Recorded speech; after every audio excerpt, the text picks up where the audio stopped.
Good morning. আজকে আলোচনা করব কিডনি স্টোন বিষয়ে। কিডনি স্টোন অনেক মানুষেরই হয়ে থাকে। তো কিডনি স্টোন কীভাবে রিমুভ করা যাবে বা কিডনি স্টোন থেকে কীভাবে মুক্তি পাওয়া যাবে সেই বিষয় নিয়ে আজকে আলোচনা।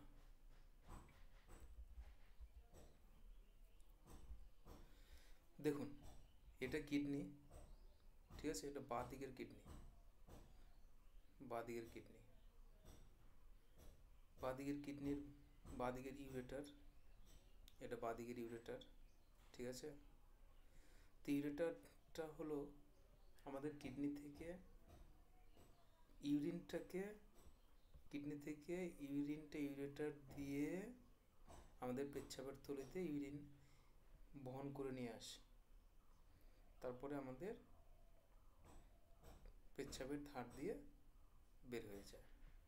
এটা ডান দিকের ইউরেটার। দুটো ইউরেটার থাকে, left ureter and right ureter. At present আমি আপনাদের দেখাচ্ছি বাঁ দিকের কিডনিতে পাথর হলে কি কি হয়। এখানে দেখুন ছোট ছোট পাথর আছে, দেখতে পাচ্ছেন? ছোট ছোট, এই ছোট সাইজের পাথর এই ইউরেটার দিয়ে নর্মালি বেরিয়ে যাবে, কোনো রকম পেন নাও হতে পারে, ঠিক আছে? এই পাথরগুলো যখন এখানে জমে থাকবে বা আটকে থাকবে, আমরা যদি জল কম খাই, না খেয়ে থাকার হিস্টোরি থাকে, তাহলে কি হবে? কিডনি ফাংশন কম করবে, ফলে কি হবে? এখানকার স্রোত কমতে থাকবে, ফলে ম্যাটেরিয়ালস জমাতে থাকবে। তো আমাদের মিনিমাম রেগুলার 3 থেকে 4 বা 4 থেকে 5 লিটার জল খাওয়া উচিত, ঠিক আছে? এবার যদি নর্মাল সাইজের মধ্যে থাকে তাহলে তো ইউরেটার দিয়ে বেরিয়ে যাবে, ঠিক আছে? কিন্তু নর্মালের থেকে একটু যদি বড় হয় তাহলে ইউরেটারের মুখে কী হবে? আটকে যাবে। এটাকে বলে পেলভি ইউরেটারি জাংশন। এখানে দেখুন পাথরটা আটকে গেছে।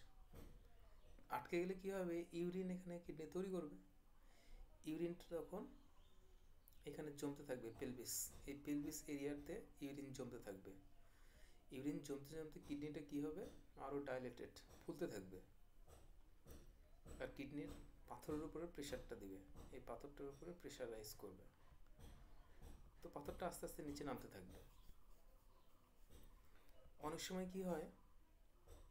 পাথরের সাইজ একটু কম থাকলে এই পাথরের সাইড দিয়ে ইউরিনটা বেরোতে থাকে আস্তে আস্তে।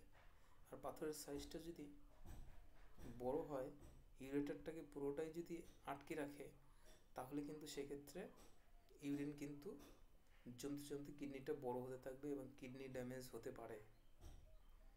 তো এটা আমাদের প্লাস্টিকের পাইপের মতো না যে একটা পাথর আটকে গেল সাইড দিয়ে ইউরিন চলে যাবে। এটা সফট, রাবারের থেকেও সফট, যেখানে পাথর আটকে গেলে ইউরিন পাস হওয়া খুব চাপ আছে, ঠিক আছে? তো এখানে দেখুন পাথরটা ইউরেটার দিয়ে আসছে, মিড ইউরেটারে চলে এসছে, ইউরেটার দিয়ে আস্তে আস্তে ইউরিনারি ব্লাডারের মধ্যে এন্ট্রি নেবে, ব্লাডার থেকে শেষে পেচ্ছাপের পথ দিয়ে বেরিয়ে যাবে, ঠিক আছে? এইভাবে বেরোয়। কিডনিতে পাথর যদি ছোট থাকে তাহলে আস্তে আস্তে সব ইউরেটার দিয়ে আরামে বেরিয়ে যাবে। যদি সাইজ বড় থাকে তাহলে কিন্তু বেদনাদায়ক, সেক্ষেত্রে আপনাকে ওপেন সার্জারি করতে হবে, অথবা আল্ট্রাসাউন্ড ওয়েভ দিয়ে লিথোট্রিপসি মাধ্যমেও অপারেশন করানো হতে পারে, অথবা লেজার অপারেশন করতে পারেন। সেটা আমি শেষে আলোচনা করব। যারা কন্টিনিউ দেখতে থাকবেন তাদের জন্য শেষে ডিটেলসে আলোচনা থাকবে, ঠিক আছে? এবার দেখুন সেকেন্ড ইমেজ। এখানে পাথরের সাইজ নর্মালের থেকে ছোট, তো ইউরেটার দিয়ে অনায়াসে বেরিয়ে যাবে। এই পাথরগুলো প্রায় মানুষেরই হয়ে থাকে, কিডনিতে তৈরি হবে আবার বেরিয়ে যাবে, কিডনিতে তৈরি হবে আবার বেরিয়ে যাবে। আমরা যে খাবার খাই ওই খাবারের অংশ থেকেই, যেমন ধরুন ক্যালসিয়াম, ইউরিক অ্যাসিড, স্টোরোভাইট, এই জাতীয় থেকেই স্টোন তৈরি হয়। ওই স্টোনগুলো এখানে ম্যাটেরিয়ালসগুলো তৈরি হলো, ম্যাটেরিয়ালসগুলো যখন এখানে ক্যালিক্সের মধ্যে আটকে থাকবে তখন আস্তে আস্তে জমতে জমতে জমতে জমতে বড় আকারের পাথরের রূপ নেবে। যদি আমরা রেগুলার 3-4 লিটার জল খাই সেক্ষেত্রে কিন্তু পাথরের সাইজ বড় হতে পারে না। যেমন ধরুন নদীতে যখন জলের স্রোত থাকে তখন কিন্তু কোনো রকমের আবর্জনা জমতে পারে না। আর আপনার যদি নদীতে জলের স্রোত কম থাকে, যেমন ধরুন আমরা জল কম খাচ্ছি, সেক্ষেত্রে কিন্তু পাথর তৈরি হওয়ার সম্ভাবনা। যারা ধরুন না খেয়ে থাকে বেশি, তাদের না খেয়ে থাকার ফলে কি আমাদের খাবারে বেশিরভাগই তো জল থাকে, তো আমরা যখন কোনো কিছু খাই তো জল তো বেরোবেই, জলটা ইউরিনের মাধ্যমে বের করে দেবে, সেটাও একটা কাজ। প্লাস ডাইরেক্ট জল খেলে সেটাও ইউরিনের মাধ্যমে কিডনিতে বেরিয়ে যাবে, সেক্ষেত্রে কী হবে, কিডনিটা পরিষ্কার থাকবে, স্টোন হওয়ার চান্স থাকবে না। ঠিক আছে,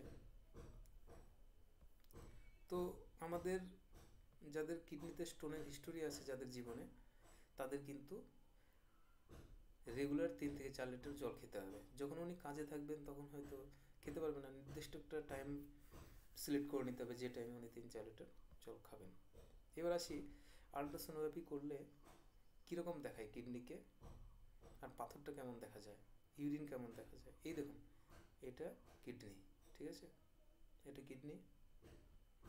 এখানে কালো কালো দেখতে পাচ্ছেন, এগুলো ইউরিন ভেতরে জমে আছে। আল্ট্রাসাউন্ডে ইউরিনের কালার, জলের কালার কালো হয়, ঠিক আছে।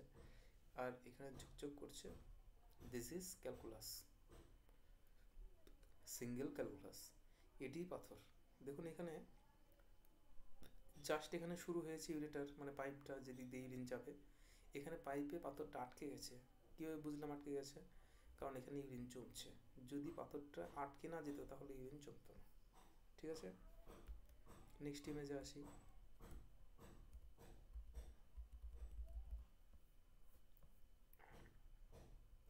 নেক্সট ইমেজ,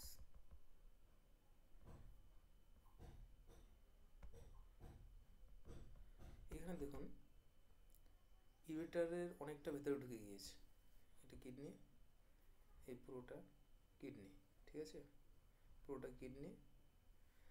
ইমেজটা পুরোটা আসেনি, এটা পুরো ব্ল্যাক এরিয়াটা কি বলছিলাম, ইউরিন, জল। এই ইউরিনটা ব্ল্যাক দেখাবে, আর এখানে এটি স্টোন, ঠিক আছে।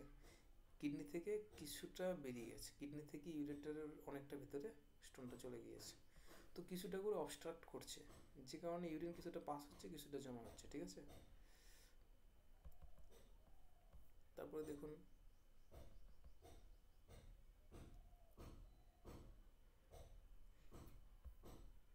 এটা কি, ইউরিনারি ব্লাডার, ঠিক আছে, ব্ল্যাকটা জল। তোর জন্য আমাদের আল্ট্রাসোনোগ্রাফি করতে গেলে কিন্তু জল খেতে হয়। জল খেতে হয় কী কারণে, আপনি যদি জলটা না খান তাহলে কী হবে, ইউরিনারি ব্লাডারটা না ফুললে আপনার এই স্টোনটাকে দেখতে অসুবিধা হয়। তো এই ইউরিনারি ব্লাডারটা চুপসে ছোট হয়ে যাবে, সেক্ষেত্রে ব্লাডার ইউরিন ক্যালকুলাসটা কোথায় আছে ট্রেস করতে অসুবিধা হয়। সে কারণে আপনাদেরকে জল খেয়ে ইউরিন চাপাতে বলা হয়, ঠিক আছে, শুধু এই ইউরিনারি ব্লাডারের জন্যই। এবার ব্লাডারের কাছাকাছি পাথরটা চলে এসছে, এই ঝকঝক করছে, ঠিক আছে। আর এটি ইউরেটার, এই যে প্রমিনেন্ট, মানে কিছুটা করে ইউরিন আছে। এবার আসা যাক নেক্সট ইমেজ, কালোটা ইউরিনারি ব্লাডার, ব্ল্যাক এরিয়া, এটা ইউরেটার ডাইলেটেড হয়ে গেছে, দেখুন এখানে ইউরিন জমেছে, কালো কালো দেখাচ্ছে, এটা আপনার স্টোনটা। এখন জাস্ট ইউরেটারে, ইউরিনারি ব্লাডারে এন্ট্রি নেবে, ঠিক আছে। পেচ্ছাবের থলিতে আসলে তারপরে আপনার পেচ্ছাবের পথ দিয়ে তারপরে বেরোবে, গেল। নেক্সট, তো বলে রাখি, আল্ট্রাসোনোগ্রাফি ছবি করতে গেলে আপনাদেরকে জল খেয়ে ইউরিন ধরে রাখতে হবে, খুব ইউরিন নয়, মিডিয়াম একটা প্রেশার নিয়ে ইউরিন চাপিয়ে রাখতে হবে। বেশি ইউরিন চাপালে আপনার ট্রেস করতে অসুবিধা হবে, মেশিন দিয়ে চাপ দিলে আপনার পেটে পেচ্ছাপের থলির ওখানে একটু লাগবে, যেহেতু ইউরিন চাপিয়েছেন খুব জোরে। মিডিয়াম ইউরিন চাপাতে হবে, ইউরিন তো চাপাতেই হবে, ঠিক আছে। আপনার যদি স্টোন হয়, ফার্দার যেটা বলা যেতে পারে, স্টোন হলে আপনার ঠিক এই লোকেশনে পেন হতে থাকবে। তো শুধু এটা যে স্টোনের জন্যই পেন তা নয়, আপনার বাঁদিকে এই লোকেশনে পেছন দিকে, তাহলে স্টোনের পেইন হবে, অথবা গ্যাস থেকেও হতে পারে। তো নর্মালি এই লোকেশনগুলোতে কিডনিতে স্টোন আটকে গেলে, অবস্ট্রাক্ট করলে পেন হতে পারে। তবে একটা কথা মনে রাখবেন, যদি কিডনির ভেতরে পাথর থাকে, ধরুন কিডনির ভেতরে পাথর আছে, ঠিক আছে, যদি কোনো এখানে যদি পাথরটা থাকে, বা এখানে, এটা আপার ক্যালিক্স, এটা মিডিল ক্যালিক্স, এটা লোয়ার, তে মিডিল, আপার বা লোয়ার যেখানে স্টোন থাকুক, সেটা যদি পেচ্ছাপকে না আটকে দেয়, সেক্ষেত্রে আপনার কোনো রকম পেইন হবে না, আপনি বুঝতেও পারবেন না যে আপনার মধ্যে পাথর আছে, ঠিক আছে। তো